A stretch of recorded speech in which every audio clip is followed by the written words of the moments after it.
ओम नमः शिवाय। हरे कृष्ण। आप सभी का दिन शुभ हो। प्रिय श्रोताओं, सावन मास की इस आध्यात्मिक कथा श्रृंखला का आज 23वां दिन है।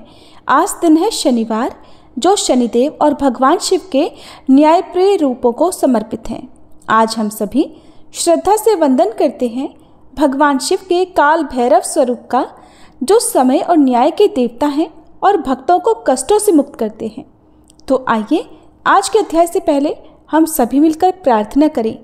हे काल भैरव महादेव, हमारे जीवन से पाप, कष्ट और अशांति का नाश करें और हमें संयम और तपस्या की शक्ति दें। हे माँ पार्वती, हमारे हृदय को करुणा, सहनशीलता और स्थिरता से भर दें। हे शनिदेव, हमारे कर्मों का फल न्यायपूर्वक दें और हमें सुधार का अवसर भी प्रदान करें। यदि हमारी पूजा या कथा श्रवण में कोई त्रुटि हो जाए तो कृपया हमें क्षमा करें और अपनी कृपा दृष्टि से हमें आशीर्वादित रखें। आइए अब सुनते हैं आज का अध्याय। कहते हैं कि जब सच्चे मन से पुकारो तो भगवान भी मिल जाते हैं। इसी प्रकार जब भगवान चाहें तो अपने भक्त के मन में अपने प्रति भक्ति और श्रद्धा भी जागृत करने के लिए उनके सेवक तक बन जाते हैं। अपने भक्तों के स्नेह में भोलेनाथ जाने क्या क्या कर जाते हैं। अगर आप इस बारे में जानना चाहते हो तो सावन मास महात्म्य के बाद आज इस वीडियो के लास्ट में एक कहानी आपको सुनाएंगे, जरूर सुनिएगा। सावन मास महात्म्य में आगे बताते हुए महादेव जी देवी पार्वती से कह रहे हैं कि हे पार्वती, इंद्रेश्वर से पश्चिम और अर्क स्थल से पूर्व समवर्तेश्वर लिंग है। पुष्करिणी के जल में स्नान करके उनका दर्शन करने से मनुष्य 10 अश्वमेध यज्ञों का फल पा लेता है। उसके पूर्व भाग में और पाप मोचन तीर्थ से नैऋत्य कोण में मेघेश्वर नाम से विख्यात शिवलिंग है, जो सब पातकों का नाश करने वाला है। अनावृष्टि का भय होने पर वहीं वारुणी शांति करानी चाहिए तथा वहां की पृथ्वी को जल में डुबोए। जहां प्रतिदिन मेघों द्वारा स्थापित मेघेश्वर लिंग का पूजन होता है, वहां अकाल का भय कभी नहीं होता। गात्रोत्सर्ग तीर्थ से उत्तर बलभद्र जी के द्वारा स्थापित महापापहारी शिवलिंग है, जो मनुष्य तृतीया और रेवती नक्षत्र के योग में भक्तिभाव से चंदन पुष्प आदि उपचारों द्वारा बलभद्रेश्वर लिंग का पूजन करता है, वह योगीश्वर का पद पा लेता है। प्राचीन काल में राजा भरत ने पुण्यमय प्रभास क्षेत्र में आकर परम उत्तम 10 अश्वमेध यज्ञों का अनुष्ठान किया था। उसमें सोमपान करके सहस्त्र नेत्रों वाले देवराज इंद्र पूर्ण तृप्त हो गए थे। अन्न और पान से दीनजन तथा दक्षिणा से ब्राह्मण लोग तृप्त हुए थे। फिर सभी देवता प्रसन्न होकर राजा भरत से बोले कि महाबाहो, तुम कोई मनोवांछित वर मांगो। राजा कहने लगे, जो मनुष्य यहाँ आकर भक्तिपूर्वक स्नान करे उसे 10 अश्वमेध यज्ञों का फल प्राप्त हो जाए। देवताओं ने कहा, राजन, भूतल पर यह स्थान दशाश्वमेधिक नाम से विख्यात होगा। महादेव जी कहते हैं, पार्वती, तब से सब पापों का नाश करने वाला वह तीर्थ पृथ्वी पर दशाश्वमेधिक नाम से विख्यात हो गया। ऐन्द्र वारुण स्थान से लेकर गौमुख तक और गौमुख से अश्वमेधिक तीर्थ तक विद्वानों ने शिव क्षेत्र बताया है। वहां मृत्यु को प्राप्त होने पर मनुष्य शिवलोक में आनंदित होता है। वहीं शतमेघ, सहस्त्रमेघ और कोटिमेध नाम के क्रमशः 3 लिंग हैं। दक्षिण दिशा में शतमेघ लिंग है, जो 100 यज्ञों का फल देने वाला है। प्राचीन काल में कार्तवीर्य ने वहीं शिवलिंग की स्थापना करके 100 यज्ञों का अनुष्ठान किया था। मध्य में जो कोटिमेध लिंग है, वहां साक्षात ब्रह्मा जी ने ही महालिंग की स्थापना करके 1 करोड़ यज्ञ किए थे। उसके उत्तर भाग में सहस्त्रमेध लिंग है, जिसकी स्थापना करके देवराज इंद्र ने सहस्त्र यज्ञों का अनुष्ठान किया था। जो पंचामृत, रस, जल, गंध और पुष्प आदि द्वारा विधि से उस लिंग त्रय की पूजा करता है, वह उन तीनों शिवलिंगों के नाम वाले यज्ञों का फल पा लेता है। वहीं दुर्वासादित्य का स्थान भी है, जहां दुर्वासा मुनि ने 1000 वर्षों तक तप किया और निराहार रहकर सूर्य नारायण की आराधना की थी। तब भगवान सूर्य ने उन्हें प्रत्यक्ष दर्शन देकर कहा कि सुव्रत, वर मांगो। दुर्वासा जी बोले, भगवान, यहाँ मेरे द्वारा आपकी जो सुंदर प्रतिमा स्थापित की गई है, उसमें आप तब तक निवास करें जब तक यह पृथ्वी स्थिर है। आपकी पुत्री यमुना जी भी यहीं रहें और आपके महाबली पुत्र धर्मराज जी भी यहाँ निवास करें। तब सूर्यदेव ने कहा, महामुने, तुमने जो कुछ मांगा है वो तो होगा ही, उसके सिवा गंगा आदि कोटि तीर्थों का भी और भी यहाँ निवास हो जाएगा। देवताओं सहित मैं सदा यहीं स्थित रहूंगा। दुर्वासादित्य का दर्शन करने से यहाँ सब प्राणी कोटि यज्ञों का फल पाएंगे। ऐसा कहकर भगवान सूर्य ने अपनी कन्या और पुत्र का स्मरण किया। यमुना जी पाताल फोड़कर वहां प्रकट हो गई और काल दंडधारी यमराज जी भी भगवान सूर्य के निकट उपस्थित हुए। सूर्यदेव बोले, धर्म, तुम और यमुना कोटि तीर्थों के साथ यहाँ निवास करो। तुम्हें यही रहकर पापी प्राणियों की भी यत्नपूर्वक रक्षा करनी चाहिए। ऐसा कहकर सूर्य नारायण अंतर्ध्यान हो गए। दुर्वासा जी ने जब अपने आश्रम की ओर देखा तो पाया वहां पाताल से यमुना जी प्रकट हो गई थी और उस क्षेत्र में साक्षात यमराज जी भी स्वरूप धारण करके दिखाई दिए। आदित्य से दक्षिण और दुंदुभी से पूर्व भाग में यमुना कुंड है। दुंदुभी वहां के क्षेत्रपाल हैं, जिनका शब्द दुंदुभी ध्वनि के समान होता है। वैशाख मास में उस कुंड में स्नान करके मनुष्य भक्ति भाव से दुर्वासादित्य की पूजा करे। जो उस महाकुंड में स्नान करके पितरों का तर्पण करता है, उसके पितर 10 वर्ष तक तृप्त रहते हैं। वहां पिंड देने से पितरों की 108 पीढ़ियां पुष्ट होती हैं। साथ ही नरक में गिरे हुए पितरों का भी तत्काल उद्धार हो जाता है। माघ मास के शुक्ल पक्ष में सप्तमी तिथि को जो मनुष्य अपने मन को संयम में रखते हुए दुर्वासादित्य की पूजा करता है, वह ब्रह्म हत्या से छूट जाता है। जो वहां दुर्वासादित्य के समीप सहस्त्र नामों का पाठ करता है, वह सब पापों से मुक्त हो जाता है। दुर्वासादित्य का दर्शन सब बालकों पर लगे हुए ग्रहों और राक्षसों का निवारण तथा महान पाप पुंजों का नाश करने वाला है। जो वहां क्षेत्रपाल दुंदुभी का पूजन करता है, वह पशु, संपत्ति, पुत्र, बुद्धि तथा लक्ष्मी से संपन्न हो जाता है। सूर्यदेव का वह क्षेत्र 1 कोस तक फैला हुआ है। जो सूर्यदेव के प्रति भक्तिभाव से रहित है, उसे उस क्षेत्र में प्रवेश नहीं करना चाहिए। महादेव जी कहते हैं, देवी, समस्त यादवों का संहार हो जाने पर केवल वज्र शेष रह गए थे। वे अपनी आयु के शेष भाग में अपने पुत्र महद्वलक यादवों के राज्य पर अभिषिक्त करके प्रभास क्षेत्र में आए। यहाँ उन्होंने एक शिवलिंग स्थापित किया, जो व्रजेश्वर नाम से प्रसिद्ध हुआ। राजा वज्र ने नारद जी के उपदेश से दीर्घ काल तक पाप नाशक प्रभास क्षेत्र में कठिन तपस्या की और परम सिद्धि को प्राप्त किया। जो मनुष्य जामवंती के जल में स्नान करके व्रजेश्वर की पूजा करता और वहां यादव स्थल के पास में ही ब्राह्मणों को भोजन कराता है, वह सहस्त्र गोदानों का फल पा लेता है। हिरण्या के समीप नगरादित्य का स्थान है। नागरादित्य सभी पापों का नाश करने वाले हैं। द्वारका में निघ्न के पुत्र सत्राजीत हुए हैं। उन्होंने ही वहां भगवान सूर्य की आराधना की और भगवान ने संतुष्ट होकर उन्हें स्यमंतक मणि प्रदान की, जो प्रतिदिन 8 भार सोना देती थी। उसे देकर भगवान भानु ने पुनः सत्राजीत को वर मांगने के लिए प्रेरित किया। तब सत्राजीत कहने लगे कि प्रभु, आप इस पुण्य आश्रम में सदा निवास कीजिए। एवं वस्तु कहकर सूर्यदेव अंतर्ध्यान हो गए। फिर सत्राजीत ने वहां सूर्यदेव की दिव्य प्रतिमा स्थापित की और प्रभास नगर के ब्राह्मणों को वृत्ति देकर उन्हें सेवा पूजा का भार समर्पित कर दिया। इसलिए नागर ब्राह्मणों के नाम पर ही उसका नाम नागरादित्य पड़ गया। जो हिरण्या नदी के जल में स्नान करके नागरादित्य का पूजन करता है, वह सूर्य लोक में पूजित होता है। जब शुक्ल पक्ष की सप्तमी को सूर्य की संक्रांति हो, तब उसे महाजया सप्तमी कहते हैं। उसमें किए हुए स्नान, दान, जप, होम तथा देवताओं और पितरों का पूजन, ये सभी कोटि गुना फल देने वाले होते हैं। जो उस समय नागरादित्य के समीप एक ब्राह्मण को भोजन कराता है, उसे 1 करोड़ ब्राह्मण भोजन कराने का फल मिलता है।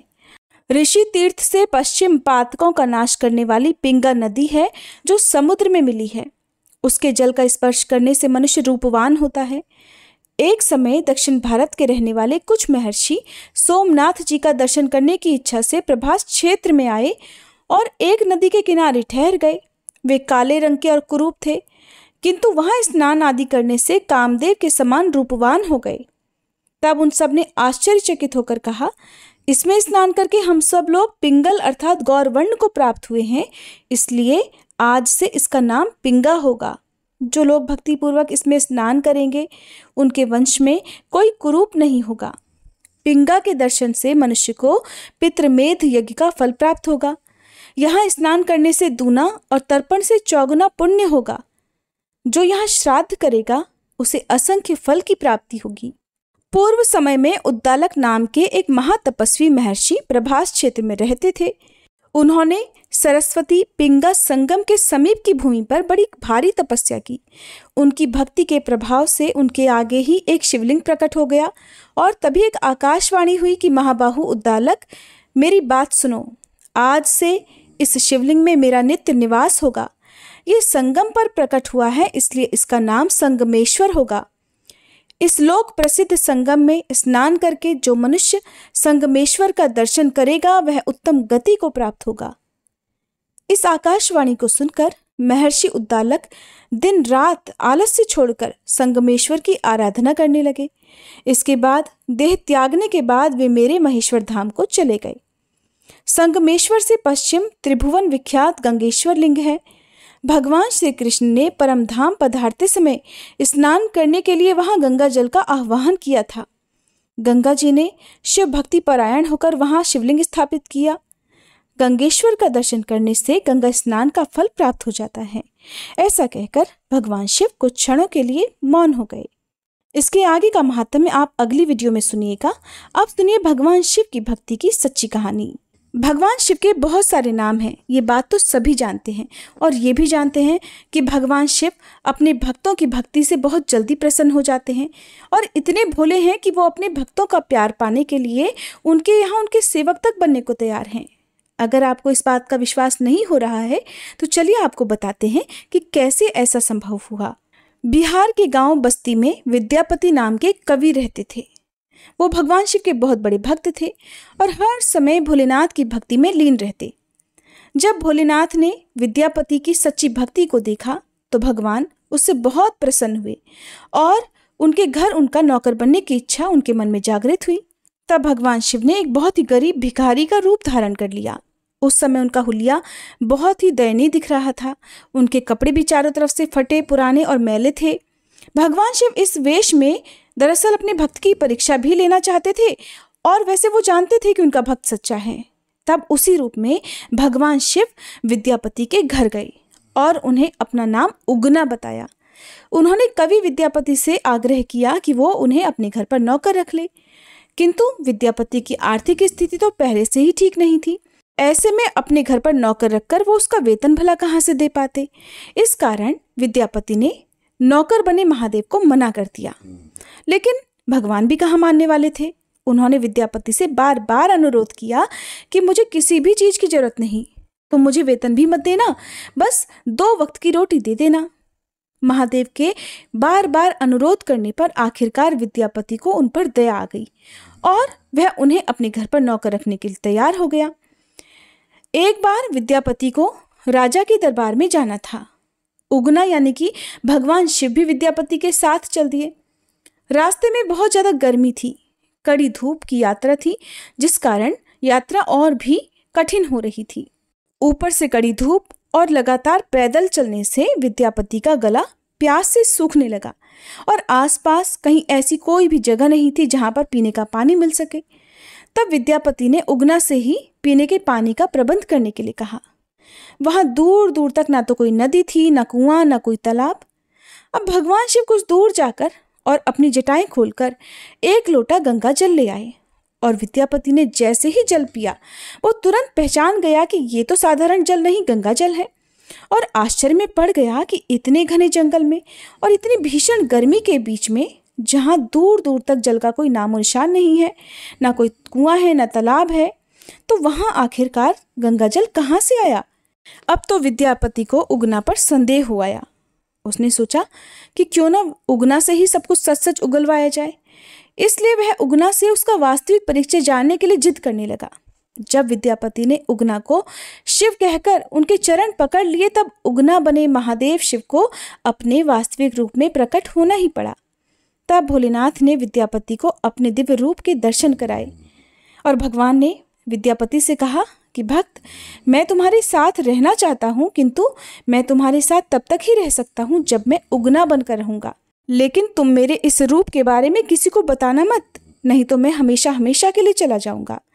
विद्यापति भगवान शिव की इन बातों को मान गए, लेकिन एक दिन किसी बात पर क्रोधित होकर विद्यापति की पत्नी जलती लकड़ी से भगवान शिव को मारने लगी। उसी समय विद्यापति के मुंह से निकल पड़ा, अरे भाग्यवान, ये तुम क्या कर रही हो?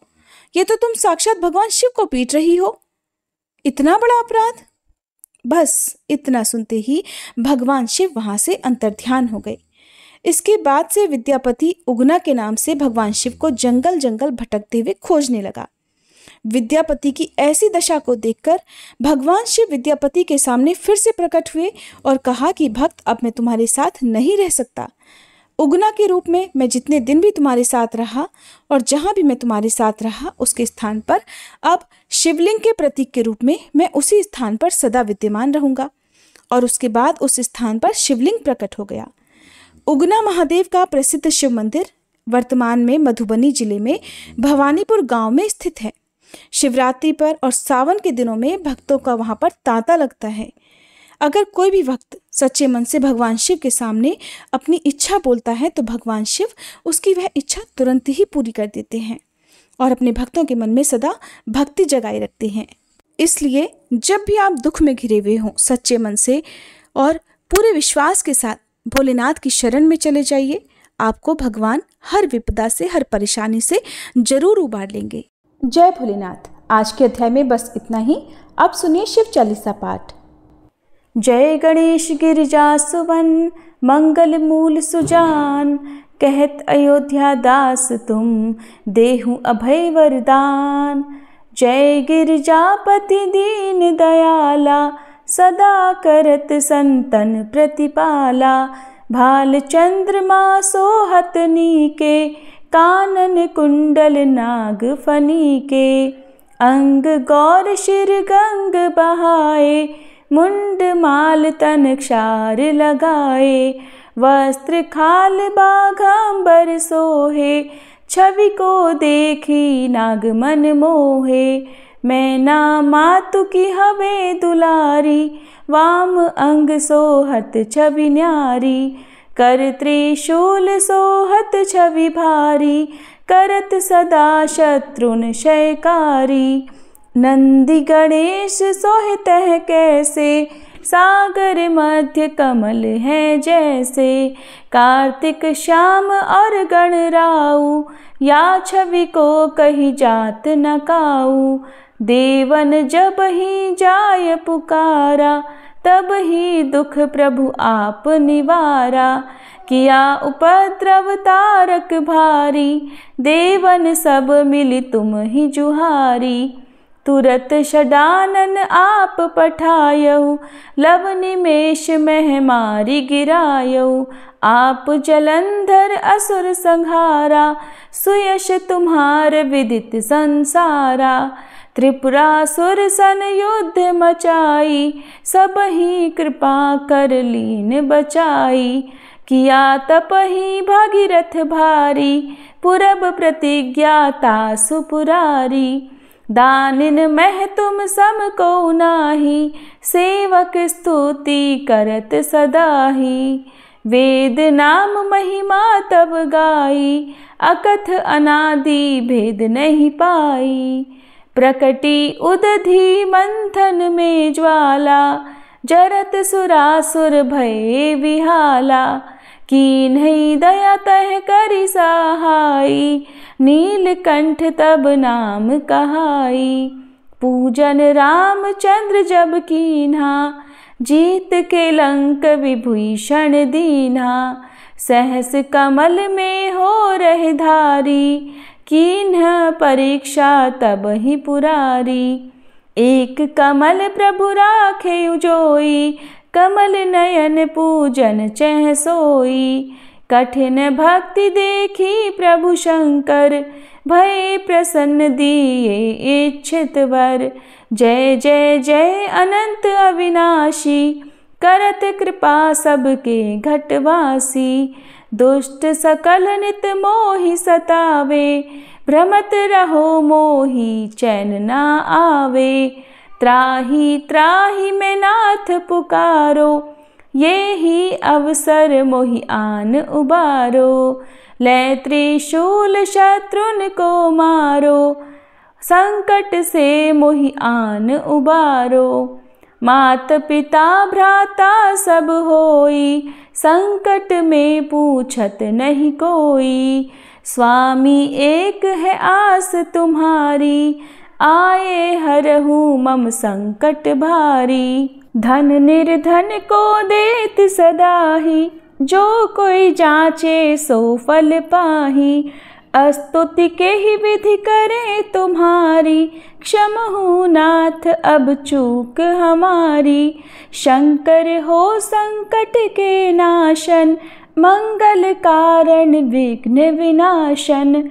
योगी यति मुनि ध्यान लगावे, शारद नारद शीश नवावे।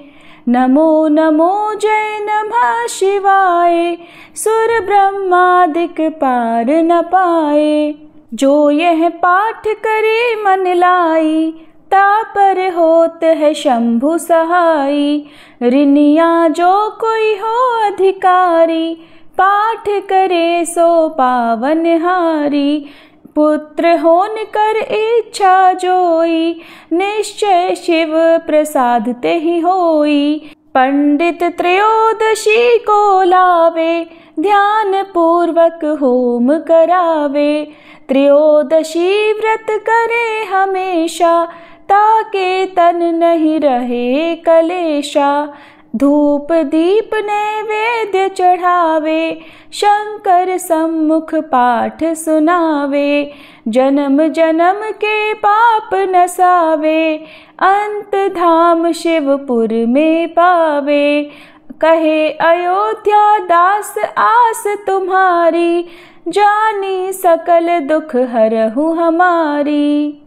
नित नेम कर प्रातः ही पाठ करो चालीसा, तुम मेरी मनोकामना पूर्ण करो जगदीश। मगसर छठी हेमंत ऋतु संवत 64 जान, स्तुति चालीसा शिव ही पूर्ण कीन कल्याण। हर हर महादेव। ओम जय शिव ओमकारा, स्वामी जय शिव ओमकारा। ब्रह्मा विष्णु सदा शिव, ब्रह्मा विष्णु सदा शिव, अर्धांगी धारा। ओम जय शिव ओमकारा। एकानन चतुरानन पंचानन राजे, स्वामी पंचानन राजे। हंसासन गरुड़ासन वृषवाहन साजे। ओम जय शिव ओमकारा। दो भुज चारु चतुर्भुज, 10 भुज अति सोहे, स्वामी 10 भुज अति सोहे। त्रिगुण रूप निरखता, त्रिभुवन जन मोहे। ओम जय शिव ओमकारा। अक्षमाला वनमाला मुंडमाला धारी, स्वामी मुंडमाला धारी। चंदन मृग मद सोहे, भाले शशिधारी। ओम जय शिव ओमकारा। श्वेतांबर पीतांबर बाघांबर अंगे, स्वामी बाघांबर अंगे। सनकादिक गरुड़ादिक भूतादिक संगे। ओम जय शिव ओमकारा। कर के मध्य कमंडल चक्र त्रिशूलधारी, स्वामी चक्र त्रिशूलधारी। सुखकारी दुखहारी जग पालनकारी। ओम जय शिव ओमकारा। ब्रह्मा विष्णु सदा शिव, जानत अविवेका, स्वामी जानत अविवेका। प्रणवाक्षर में शोभित ये तीनों एका। ओम जय शिव ओमकारा। त्रिगुण स्वामी जी की आरती जो कोई नर गावे, स्वामी जो कोई नर गावे। कहत शिवानंद स्वामी, रटत भोलानंद स्वामी, सुख संपत्ति पावे। ओम जय शिव ओमकारा, ओम जय शिव ओमकारा, स्वामी जय शिव ओमकारा। ब्रह्मा विष्णु सदा शिव, अर्धांगी धारा। ओम जय शिव ओमकारा।